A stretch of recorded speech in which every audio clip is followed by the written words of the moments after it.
Well, hello, my friends, and happy Sunday, and welcome to this week's episode of My Journey with Jesus. My name is Dave Little, and I am so pleased that you have tuned in to today's broadcast as we continue our look at the names of God and specifically at Elohim, and Elohim, our personal God. The Names of God series continues today. Last week we started with the name of Elohim, the mighty creator. And as we get started today, I would like to recommend a book that has been very meaningful to me as I get started in my reflections on his names. This is a book entitled The Power of God's Names, written by Dr. Tony Evans. I've studied the first several chapters, and it is a wonderful, wonderful read. I have placed a link to this book in the description of the video if you want to check it out. And as I mentioned last week, we began a discussion of the name Elohim, the mighty creator, which is the first name of God that we learn at the very beginning of the Bible. And last week we explored some exciting dimensions of Elohim. Elohim is creative. Elohim is all-powerful. Elohim reigns over his creation as the sovereign ruler. Elohim is the God of the covenants, and Elohim is the God of all gods. And these are some wonderful attributes of Elohim, the mighty creator. And on top of all these wonderful characteristics of Elohim, this week God blessed me with a new element of understanding about Elohim as I read and reflected on the words of Tony Evans. And what I learned from Dr. Evans' book is in addition to his dimensions of the mighty creator, Elohim is a personal God who loves his people and cares for his people on an individual level. We see this right from the beginning. In Genesis chapters 1 and 2, we read all about Elohim and his might and his creativity as he forms the heavens and the earth by the power of his word. And then we get into chapter 3 and check out what happens at the beginning of chapter 3. They heard the sound of the Lord God walking in the garden in the cool of the day. And as I reflect on that, that's amazing to me. Of course, the story of Genesis 3 doesn't end well, as we see Adam and Eve's sin and the fall, and Adam and Eve are turned out of the Garden of Eden after eating the fruit of the tree of the knowledge of good and evil. But this image of Elohim taking a walk in the garden is still quite stunning to me. Elohim has just performed his mighty acts of creation, forming the earth, hanging the sun and the stars, breathing life into Adam and Eve. And the first thing he wants to do is just take a walk in the garden in the company of Adam and Eve. From a human perspective, this is really kind of sad. Adam and Eve has just sinned, and their response is to run away from God. And as we look at the response of God in verse 9, then the Lord God called to the man and said to him, "Where are you?" Of course, God knew exactly where Adam and Eve were and what they had done. But this picture of God walking in the garden and longing, looking for his creatures, longing to spend time with them, shows us a more intimate and personal side of Elohim. After all of his creative acts of power, Elohim is a personal being who finds joy in spending time with his people. Now, of course, theologians and scholars will debate whether God took a physical presence for his walk in the garden or whether this was just a manifestation of his spirit. But no matter which side of that debate you come down on, the point is that Elohim wants to enjoy his creation, and Elohim wants to spend time with his people. We see this personal nurturing side of Elohim in a number of different examples throughout the Bible.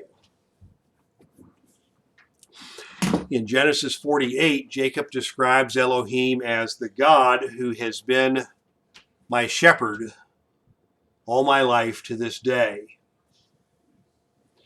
In Psalm 59, David writes of Elohim as the God who shows me his loving kindness. And in Psalm 116, we read, gracious is the Lord and righteous. Yes, our God, our Elohim, is compassionate. So from these examples and these verses and many others like them throughout the Bible, we learn that Elohim is a personal God, not just the mighty creator who formed the earth and its inhabitants and turned it all loose to the whims of fate, but a God who is loving and compassionate and relational toward us, our compassionate shepherd. So what does that mean to us today? This notion of Elohim, the mighty creator, as a personal and relational God. I want to revisit a verse that we looked at last week when we discussed the creative dimension of Elohim. Let's go back to Isaiah 45. He is the God who formed the earth and made it. He established it and did not create it a waste place, but formed it to be inhabited. Did not create it to be a waste place is where I want to focus for a moment here. Before God created the earth, in Genesis 1, we learn that it was formless and void. And for what it's worth, the Hebrew words for formless and void are tohu and bohu, which is a neat little play on words. But another translation of tohu and bohu could be unproductive and uninhabited. But Isaiah 45 tells us that God did not create the earth to be a waste place, to be a worthless thing. He created it, he formed it for it to be inhabited. The same thing is true of our lives as individuals. God did not create us to be a waste place, unproductive and uninhabited. God did not create us to be tohu and bohu, unproductive and worthless pieces of junk. That's the outcome that Satan wants to inflict on us. Satan wants to make us worthless piles of junk, or at least make us to feel like we're worthless pieces of junk in order to alienate us, separate us from God, and make us unproductive servants of the Lord. But the truth of the matter is, God didn't create no junk. Elohim, the God who is the all-powerful creator, is also our compassionate shepherd. He cares for us as his children. He wants to walk with us in the garden, but Satan wants us to run away and hide. But the God who is the creator is also the God who is the restorer.